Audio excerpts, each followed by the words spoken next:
แล้ว30 นาทีตอนนี้1:30 นาทีในโอริกอนแล้วโอเคนะครับ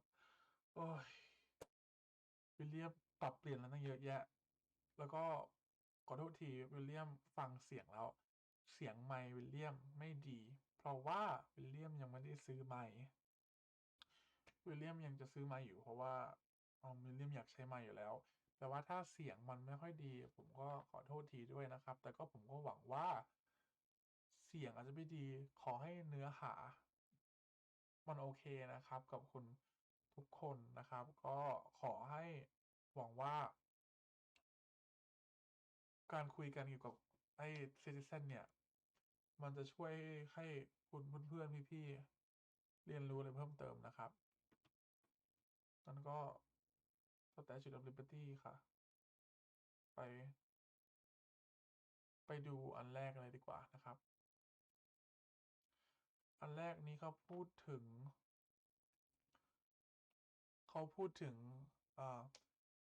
ทำ administration นะครับแต่ว่าทางทีมงานของประธานาธิบดีโดนัลด์ทรัมป์เนี่ยเขาปรับเปลี่ยน citizenship test ให้มันยากขึ้นนะครับ Can you answer this question คุณตอบได้ไหมแล้วมาเริ่มกันเลยดีกว่านะครับมาฟังกันถ้าผมมองนี่คือผมสังเกตว่าเอ่อวิดีโอจะหยุดอัดเสียงหรือเปล่าผมหวังว่าแบบมันจะไม่หยุดนะแล้วก็ขอให้ทุกอย่างมันตรงกันคำพูดเพราะว่าผมขี้เกียจตัดต่อมากโอเคงั้นเริ่มกันเลยดีกว่าครับฟังกัน This week, the Trump administration rolled out sweeping changes to the test that immigrants must take to become naturalized United States citizens. The test is longer and harder. In the previous exam, citizenship test ใช่ไหมครับแล้วคือตอนนี้มันก็ยาวขึ้นแล้วก็ยากขึ้น hopeful American citizens were asked up to 10 questions during an interview and had to answer 6 correctly to pass. Now the passing score has changed to 12 out of 20. According to the New York Times, it's also more complex. แล้วก็ New York Times นะครับเป็นหนังสือพิมพ์เขาก็แจ้งมาด้วยว่าไอ้ตัว citizenship test เนี่ยมันยากขึ้นแล้วก็เขาก็ลบคำถามง่ายๆเกี่ยวกับพื้นภาครัฐออกนะครับแล้วก็เพิ่มคำถามหลายๆคำถามที่มันมีแบบว่าดีเทลเล็กๆแล้วก็มีอะไรที่แบบว่าคอมเพล็กซ์มากกว่าตัวที่วิลเลียมแปลปุ๊บไม่ได้เท่าไหร่วิลเลียมขอโทษทีนะครับถ้าทับศัพท์เยอะไปหน่อยแต่นั่นแหละครับก็คือเอาง่ายๆก็คือ Adding simple geography and adding dozens of possible questions, some nuanced and involving complex phrasing that could trip up applicants who do not consider them แล้ว carefully. คิดดูนะครับเราเป็นคนไทยส่วนใหญ่ก็คือภาษาอังกฤษก็ไม่ใช่ภาษาหลักอยู่แล้วใช่ไหมครับแต่ว่ามันต้องยากขึ้นมากกว่านี้อีกนะครับงั้นเราก็ดูต่อไปนะครับว่าคำถามจะมีอะไรบ้าง Three examples of the new questions. Who does a U.S. Who does the U.S. Senator represent ใช่ไหมสว represent ใครคำตอบแต่ก่อนคือ represent all the people in the states right ก็คือเขา represent ทุกคนในรัฐของตัวเองแต่เขาเปลี่ยนใหม่ Senator represent? The previous answer was all people of the state. The new test answer is citizens of the state. เปลี่ยนเป็นพลเมืองของรัฐแบบไม่ make sense ว่ะแปลว่าอะไรถ้ามีใบเขียว U.S. Senator ไม่ represent เราเหรอไม่เข้าใจว่ะ Second question, why does each state have 2 ทำ senators? ไม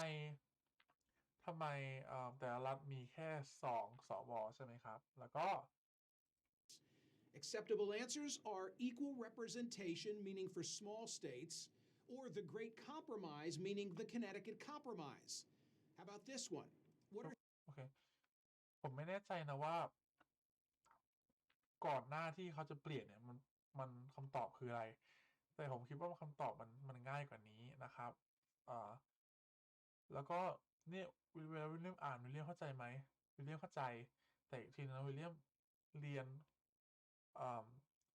เรียนประวัติศาสตร์อเมริกาม.3 ม.4 ม.5 แล้วม.6วิลเลียมเรียนซีวิกแปลว่าแบบเรียนเหมือนพลเมืองอะไรพวกนี้อ่ะ เป็น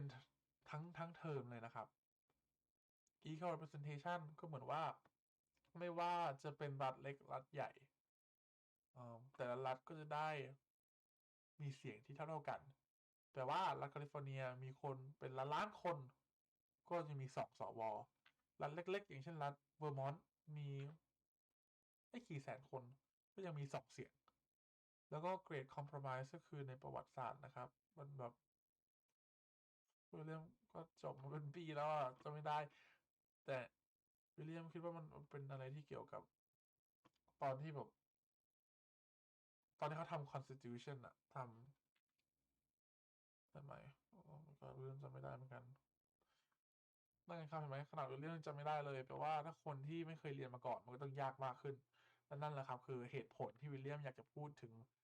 ไอ้ข้อสอบวันนี้เพราะว่าถ้าวิลเลียมไม่รู้แล้ววิลเลียมเรียนมา4 ปีคนที่ไม่เคยเรียนจะรู้ได้ไง doesn't make sense ไม่ make sense เลย Compromise. How about this one? What are 3 rights of everyone 3 rights of everyone living in the United States living in the United States? ตอบก็คือ Some of the accepted answers include freedom of speech, freedom of assembly, freedom of religion. Interestingly, not listed, the rights to counsel, due process, equal protection, and freedom from cruel and unusual punishment or unreasonable search and seizure. อันนี้วิลเลียมไม่แน่ใจนะว่าเขาต้องการจะหมายถึงอะไรเพราะว่าวิลเลียมคิดว่าถ้าคุณตอบไป rights อะไรก็ได้ freedom to protest ประท้วง freedom to bear arm ถือปืนผมว่าก็มันคำตอบมันก็น่าจะ O ทุกอันแต่อันนี้ก็ไม่แน่ใจมันไม่ make sense อะถ้าอันนึงได้อันนึงไม่ได้แล้วผมคิดว่าไอ้คนนี้เขาไม่รู้เขาพูดถึงอะไรอ่ะผมคิดว่าถ้าคุณตอบอะไรไปก็ตามมันก็จะถูกถ้ามันอยู่ใน constitution อ่ะแปลว่าไม่ว่าจะเป็น protest speech press bear arm right to counsel สิทธิที่จะสามารถมีทนายได้ผมว่าคุณตอบอะไรก็ตามมันก็น่าจะได้อยู่แล้วเพราะว่ามันอยู่ใน Bill of Rights The test changes could be overturned by incoming President-elect Joe Biden, but it would take months. Immigration organizations are warning that this is too much and will make it harder for poor immigrants from non-English-speaking countries and suppress the number of citizens who vote. Speaking to the Times, the executive director แล้วมันมีว่าองค์กรเกี่ยวกับองค์กร immigrant ใช่ไหมครับมันมาบอกประมาณว่าทำอย่างนี้ทำให้ยากขึ้นที่คนที่มีใบเขียวเนี่ยจะเป็น citizen เพราะว่าคนที่มีใบเขียวคนที่เป็น immigrant ส่วนใหญ่แล้วจะโหวต Democrat นั่นเอง I don't know เดี๋ยวดูคลิปต่อไปดีกว่าครับเอาแค่นี้ก่อนเพราะว่าเขาพูดเยอะข่าวนี้ข่าวคล้ายๆกันนะครับ Now at 4 เสียงดังมากเลยเดี๋ยว For a big change for immigrants looking to become U.S. citizens. This month, the government rolled out a new citizenship test. It includes new questions, making it more difficult to pass. News 6's Carolina Cardona spoke to applicants in Central Florida. Paloma Martinez hopes to become a U.S. citizen. เดี๋ยวผมเปิดแคปชั่นกันนะผู้หญิงคนนี้นะก็อยากจะสอบเป็น citizen But she first needs to make sure her English is good and to learn much more about American government and history, especially now that the citizenship test became a bit more challenging. I'm nervous ข้อสอบมันทำให้ยากขึ้นกว่าเดิมอีก because it's a very different, but I'm comfortable because I started with the class, with the teachers. เขาบอกเขาก็โอเคอยู่เพราะว่าเขาก็มีเรียนกับนักเรียนคนอื่นๆแล้วก็กับคุณครู Taking English courses and preparing for the citizenship test at Hope Community Center in Apopka. At the end of the day, the interview is a lot of just English and knowing English and being able to answer that. What we do is we civically engage our students and also prepare them for the citizenship interview by offering classes that cover ESL, civics. Among the new ครับก็เขาก็บอกว่ามันก็คือ2 อย่างสำคัญเกี่ยวกับการสอบเป็น citizen ก็คือ1ภาษาอังกฤษสามารถพูด เข้าใจแล้วก็เข้าใจคนที่เขาพูดกับเราแล้วก็อย่างที่สองก็คือ civics ใช่ไหมแบบเป็นแบบว่า government citizen อะไรอย่างเงี้ยครับกดผิด Questions is why did the United States enter the Vietnam ไงเหตุผลใดที่ทำให้อเมริกาเข้าสู่สงครามเวียดนาม to stop the spread of communism ก็ถูกครับผมก็จำได้อันนี้เรียนประมาณม .4 เหมือนว่า containment ในอเมริกาพยายามจะหยุดคอมมิวนิสต์ทั่วโลกเพราะว่ามันร่วมไปด้วยกับสงครามเย็นที่อยู่กับรัสเซียแต่งี้ถ้าคุณไม่เคยเรียนอเมริกันไฮสคูลไม่เคยเรียนประวัติศาสตร์มันก็จะยากใช่ไหมล่ะครับที่จะเรียนทั้งหมดนี้เพราะว่าวิลเลียมเรียนมาใช้เวลา4 ปี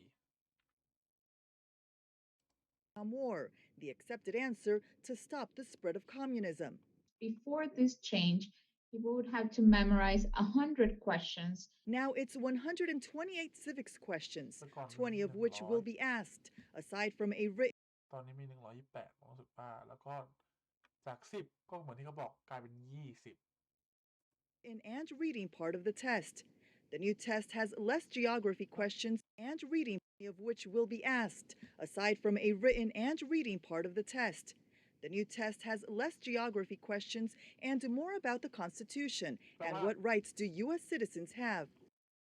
ตอนนี้ไม่ใช่แค่ตอบคำถามโดยการพูดและฟังอย่างเดียวแล้วเหมือนที่วิลเลียมบอกทีนี้ต้องมีอ่านแล้วก็เขียนด้วยซึ่ง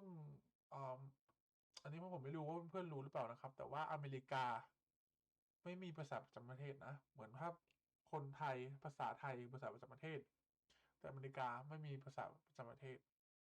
ก็ไม่ make sense นะว่าทำไมต้องบังคับให้คนพูดภาษาอังกฤษด้วยแต่ไม่อยาก off topic นะครับในตอนนี้ But it's the phrasing of some questions that attorney Camila Pachon is critical of. In my opinion, I think it's yet another attempt of the current administration to limit legal immigration and to limit the ability to become citizens and eventually vote. The word นี่ไงครับเขาพูดเหมือนที่ผมพูดตะกี้นี้ว่ามีองค์กร immigration พูดว่าเหตุผลที่เขาคิดว่าทำให้มันยากขึ้นเพื่อทำให้มันยากขึ้นให้คนที่มีใบเขียวกลายเป็นพลเมืองนั่นเอง wording of the questions have changed as well, with more nuanced answers. So people have to really study in order to pass under the new test. แล้วคำถามคำใหม่มันก็แบบเปลี่ยนแปลงดัดคำเข้าไปให้บอกว่าแทนที่จะอ่านแล้วก็เข้าใจง่ายๆคนมันต้องคิดมากขึ้นกว่าเดิมอีกเพื่อที่จะคิดว่าเอ๊ะเราตอบถูกหรือเปล่า Another question that changed the wording in its answer is, who does a U.S. Senator represent? The only approved answer by U.S. CIS is citizens of their state rather than all the people. นี่ไงที่เราพูดว่า citizen of their state แทนที่พูดว่าทุกๆคนในรัฐคำตอบเดียวที่ถูกต้องคุณต้องตอบว่า citizens of their state แบบเขาอยากให้เราจำใหม่แล้วเขาอยากให้คุณจำทั้งหมดนี้แล้วก็ต้องตอบให้ได้แปลว่าอย่างแน่นอนมันจะยากขึ้นแน่นอนครับ Does it make it more difficult? It does. It does make it more difficult, especially for people, immigrants who are not from English-speaking countries. โดยเฉพาะคนที่มานี่จากเมืองจากประเทศที่ไม่พูดภาษาอังกฤษอย่างเช่นไทยลาวหลายๆประเทศแต่ผมพูดไทยกับลาวเพราะว่านั่นคือคนที่สามารถฟังผมรู้เรื่องตอนนี้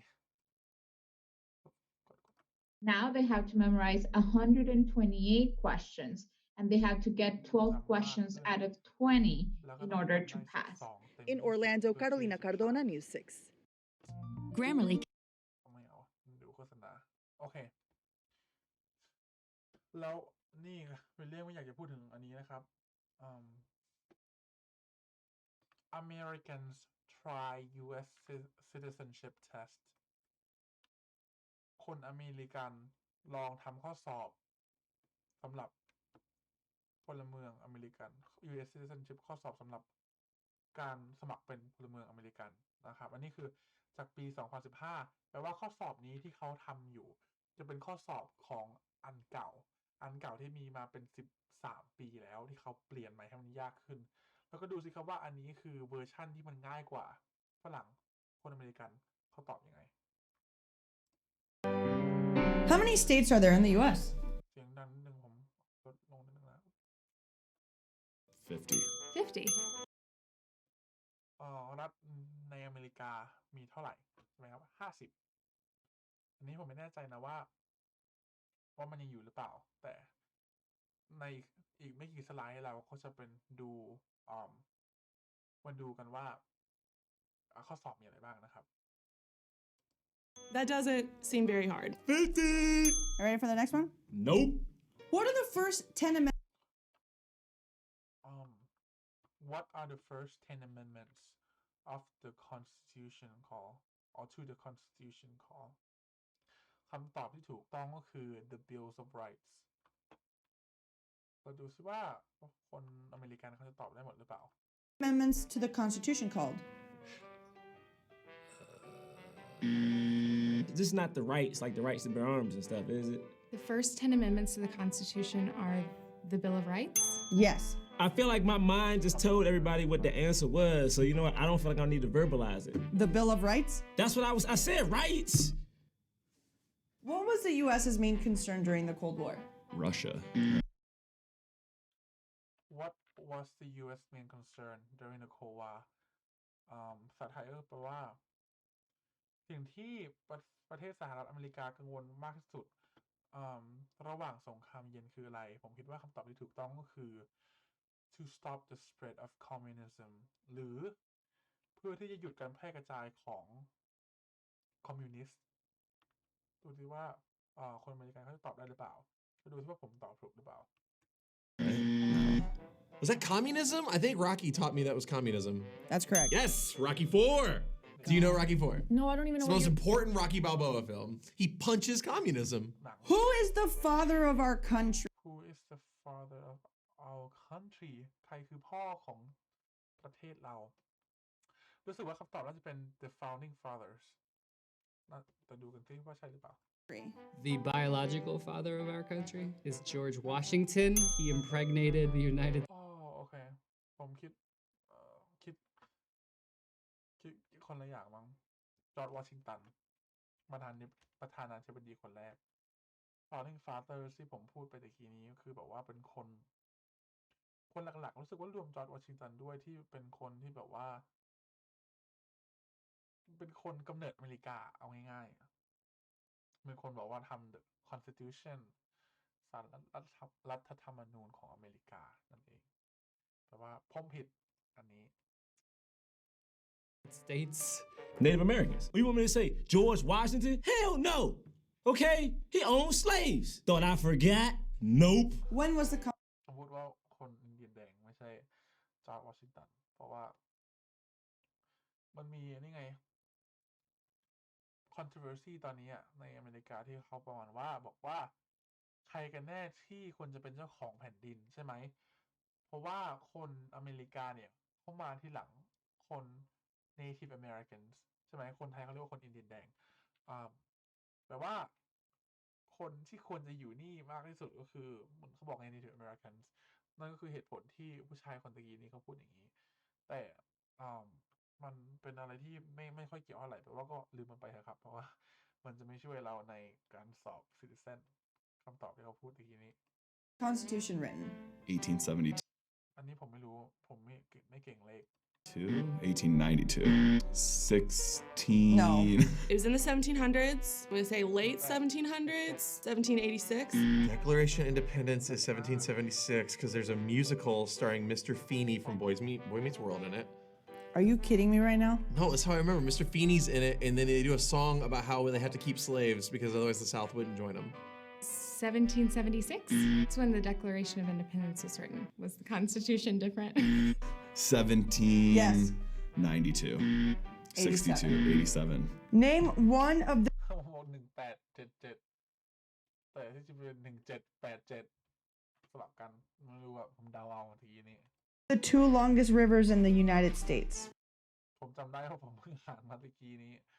Mississippi หรือ Missouri Mississippi. I want to know why that's like important though. It's a river. Who gives a shit? Missouri? Yes. I'm gonna be in America. How many voting members does the House of Representatives have? ในสสเนี่ยมีคนที่สามารถโหวตได้กี่คนถ้าจำไม่ผิดน่าจะเป็น435 คน Can I phone a friend? Like, I'm not really a numbers person. Somewhere between 200 and 300. Like in the hundreds, probably. 72. 435. I was trying to multiply. You didn't give me a chance. Who said give me liberty or give me death? Give me death ผมไม่แน่ใจเหมือนกัน ไม่อยากจะเดาอ่ะ ผมไม่เดาแล้วกันนะตะกี้ว่าจะพูดอเล็กซานเดอร์แฮมิลตันแต่แบบคงไม่ใช่หรอก They're asking like historical quotes. Patrick Henry. That's such a dumb name. Who? Patrick Henry. What does Patrick Henry do? Or what did he do? Oh, he's dead now. What did he do? He had 2 first names.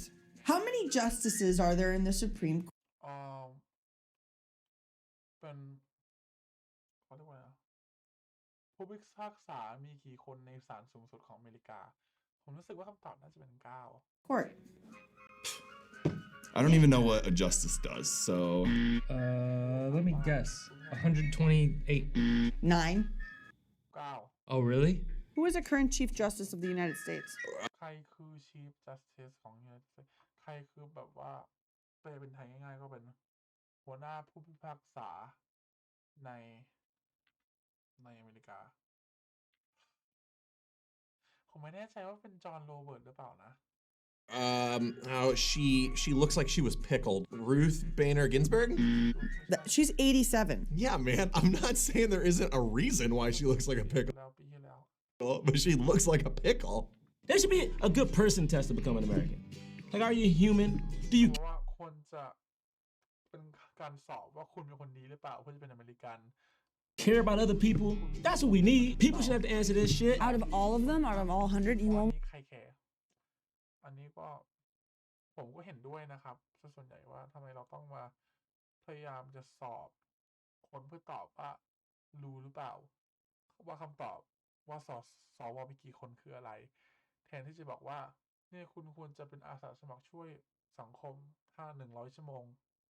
ผมว่ามันมีประโยชน์มากกว่าสังคมมากกว่านะครับ Only get asked 2. ผมไม่อยากพูดเยอะ sorry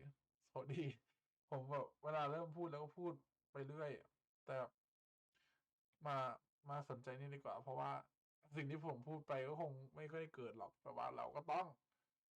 สอบอันนี้ผ่านนะครับแล้วผมหวังว่าการที่เราดูนี้มันจะช่วยเพื่อนๆพี่ๆทุกๆคนที่สอบผ่านนะครับ They just pick 2? Oh my gosh. I would get asked the House of Representatives one and I would be out of there. Bye. Can you do a test to see if you're qualified to be running this? โอ้เอาลงอะไรไม่รู้โอเคนั่นแหละครับใช่ไหมเพื่อนๆก็เห็นไหมอะว่าตะกี้นี้คนอเมริกาส่วนใหญ่ให้ก็ตอบไม่ได้เลยใช่ไหมและนี่คืออันง่ายนะครับอันนี้ไม่ใช่อันยากแล้วก็ยากกว่าเดิมอีกถ้าคนอเมริกาส่วนใหญ่ตอบอันง่ายยังไม่ได้มันบ่งบอกอะไรครับใช่ไหมคุณเรื่องนอกเรื่องแล้วเนาะโทษทีเดี๋ยวเรามาดูต่อเลยดีกว่าโอเค The 2020 version of civic test นะครับ USCIS นะครับได้ประมาณอัปเดตนะครับส่วนหนึ่งของการสอบเป็นพลเมืองแล้วก็เขาก็รวบรวมคำตอบให้แล้วนะครับคำตอบและคำถามและที่เขาก็บอกอย่างเช่นนี่ครับว่านี่ปี 2008 นะครับถ้าสอบก่อนธันวาที่ 1 ที่แล้วก็จะเป็นข้อสอบของอันเก่าถ้าสอบหลังจากนั้นก็เป็นข้อสอบของอันใหม่เกิดอะไรขึ้นถ้าเราสอบ naturalization test ไม่ผ่านหรือว่าการสอบเป็นพลเมืองนะครับ application are given to opportunity to pass the naturalization test If you fail any part of the naturalization test at your first interview, you'll be retested only on the portion of the test that you fail between 60 to 90 days from the date of your initial interview. แปลว่าคนผู้สมัครนะครับเขาจะได้2โอกาสที่จะสอบข้อสอบเป็นพลเมืองให้ผ่านนะครับถ้าคุณสอบตกแบบอันใดอันหนึ่งนะครับในการสัมภาษณ์ครั้งแรกคุณก็จะถูกสอบใหม่ในพื้นที่ที่คุณตกนะครับประมาณ 60-90 วันหลังจากการที่คุณสอบครั้งแรกปวดกรามพูดเลยนะครับเดี๋ยวมาครับเจ็บคู่นะครับโอเคเป็นเรื่องกลับมาแล้วโทษดีฉะนั้นเข้าห้องน้ำแล้วก็กินยาเทลินอลเพราะมันเจ็บเพราะอะไรไม่รู้แต่มาดูกันต่อดีกว่าครับว่า citizenship test เป็นยังไงบ้างเนาะผมเลื่อนนี้ดีกว่าเพิ่งเห็นว่าแบบมันมองไม่ชัดโทษทีผมแก้ให้นะครับนี่ชัดมากขึ้นโอเคแปลว่าเราผ่าน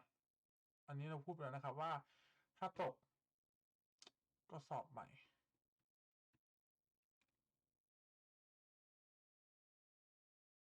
โอเคแล้วอันนี้เขาแค่พูดว่าถ้าคุณ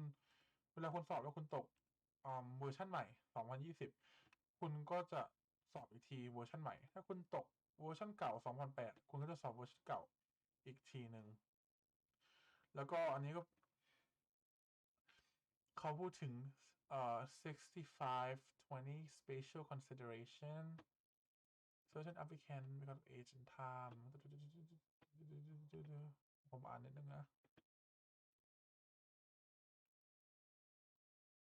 อันนี้ผมว่าส่วนใหญ่จะไม่เกี่ยวกับเพื่อนๆนะครับพี่ๆเพราะว่าอันนี้สำหรับคนที่อายุ65ปีแล้วก็อยู่นี่มากกว่า20ปีเป็นคนที่ถือใบเขียวมากกว่า20ปีถ้าคุณถือใบเขียวมากกว่า20ปีคุณเขาจะถามแค่10คำถามจาก20แล้วก็ต้องตอบให้ได้6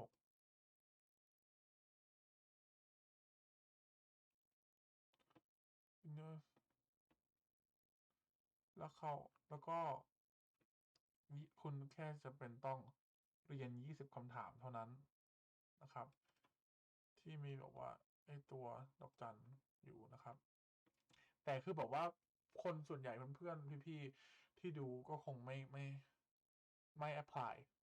นะครับพวกนั้น Pocket Study Guide โอเคมาดูต่ออันนี้ study for the test อันนี้ไม่มีอะไรมากแค่พูดเฉยๆว่า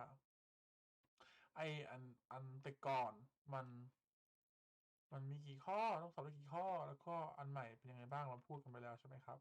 แล้วนี่ก็เหมือนกัน65-20โอเคก็ผ่านมา28นาทีแล้วนะครับวิลเลียมไม่แน่ใจว่าควรจะเริ่มอันนี้ดีไหมหรือควรจะทำเป็นวิดีโอใหม่นะครับงั้นเอานี้ดีกว่าเพื่อเพื่อนๆจะเบื่อแล้วนะครับเพราะมันเป็น28นาทีแล้วก็ถ้าเราจะทำไอ้ตัวนี้ใหม่คงใช้เวลาอีกประมาณอย่างน้อยก็42นาทีนะครับงั้นก็เอาเป็นว่าวันนี้วิลเลียมก็ขอลาเพื่อนๆไปก่อนนะครับแล้วก็เจอกันใหม่อีก2วิไม่แน่ใจเพราะว่าวิลเลียมจะอัปโหลด2นี้พร้อมกันรู้สึกว่านะครับแต่ว่าถ้าเพื่อนเช็คนะครับโดยเฉพาะเพื่อนคุณแม่ถ้าเช็คแล้วก็น่าจะอยู่ทั้ง2อันใน YouTube วิลเลียมแล้วนะครับแปลว่าก็หวังว่าสิ่งที่วิลเลียมพูดวันนี้มันก็มีประโยชน์นะครับให้กับใครๆก็ตามเพื่อให้รู้เพิ่มเติมเกี่ยวกับว่าการสอบพลเมืองใหม่ตอบมันแสงฉายเยอะ ขอให้เพื่อนๆทุกคนก็โชคดีในการสอบนะครับ แล้วก็ถ้าเพื่อนคิดว่ามีประโยชน์ก็อย่าลืมกดไลค์นะครับ แล้วก็ไปดูวิดีโอต่อไป เพราะว่าเราก็จะมาพูดกันทั้ง42คำเลยนะครับวิลเลียมก็จะช่วยแปลให้เท่าที่ดีที่สุดถึงแม้ว่าวิลเลียมเป็นล่ามวิลเลียมไม่แปลพวกนี้บ่อยๆวิลเลียมเป็นล่ามแบบล่ามแปลแพทย์ medical interpreter วิลเลียมไม่ค่อยแปลอันนี้เท่าไหร่นะมันก็อยากนิดนึงแต่ก็นั่นแหละครับขอบคุณมากๆที่ดูแล้วก็ผมหวังว่าการที่คุณดูวิดีโอคลิปครั้งนี้มันช่วยคุณนะครับเพราะว่าทุกๆคนควรจะเป็น citizen วิลเลียมก็หวังว่าทุกๆคนจะเป็น citizen ได้นะครับเหมือนที่วิลเลียมแล้วก็ไม่วิลเลียมสัมผัสภายในกี่ปีเนาะสัมผัส2 ปีที่แล้วภายใน4-5 ปีวิลเลียมมาอเมริกาตอนอายุ23แล้วก็ได้ citizen ตอนอายุ17 5 ปีโอเคก็เอาวันนี้ก็แค่นี้สวัสดีครับสำหรับทุกคนนะครับก็ขอสวัสดีแค่นี้ก่อนแล้วก็ถ้าเพื่อนๆอยากจะมาแบบมาศึกษาเรียนรู้เกี่ยวกับข้อสอบนะครับข้อสอบ128ข้อพูดเป็นภาษาไทยเรื่องก็จะพยายามแปลเป็นภาษาไทยให้เพื่อคิดว่าการแปลเป็นภาษาไทยทุกข้ออาจจะช่วยเพื่อนๆให้แบบว่ารู้มากขึ้นนะครับก็อย่าลืมกดไลค์ถ้าเพื่อนๆชอบคนอื่นจะได้เห็นด้วยนะครับคอมเมนต์อะไรก็ได้คอมเมนต์ว่าเพื่อนๆอยู่ขั้นตอนไหนแล้วของการสอบพลเมืองนะครับหรือคอมเมนต์ก็ได้ว่าเพื่อนๆอยู่รัฐอะไรเมืองอะไรถ้าเพื่อนๆอยากหรือแค่รัฐก็ได้วิลเลียมอยู่รัฐโอเรกอนเมืองมอลาล่าแถวพอร์ตแลนด์นะครับวิลเลียมอยู่โอเรกอนมาตั้งแต่ย้ายมาอเมริกา7 ปีแล้วมั้ง7 ปีแล้วยังไม่7 ปี6 ปีกว่าเกือบ7 ปีแล้วนั่นแหละครับก็แค่นี้นะครับอย่าลืมกดติดตามด้วยเพื่อนๆจะได้เห็นวิดีโอต่อๆไปเพราะว่าวิลเลียมก็อยากจะทำวิดีโออย่างนี้เพื่อช่วยแบบว่าให้ความรู้เพื่อนๆนะครับเพราะว่าเราก็ช่วยกันนะครับเราเป็นคนไทยอยู่ในอเมริกาด้วยกันก็หวังว่ามันจะมีประโยชน์สำหรับคุณนะครับแล้วก็ขอบคุณที่ดูโปรดติดตามไลค์คอมเมนต์แล้วก็เดี๋ยวเจอกันคลิปหน้านะครับอีกสักครู่หนึ่งสวัสดีครับบ๊ายบาย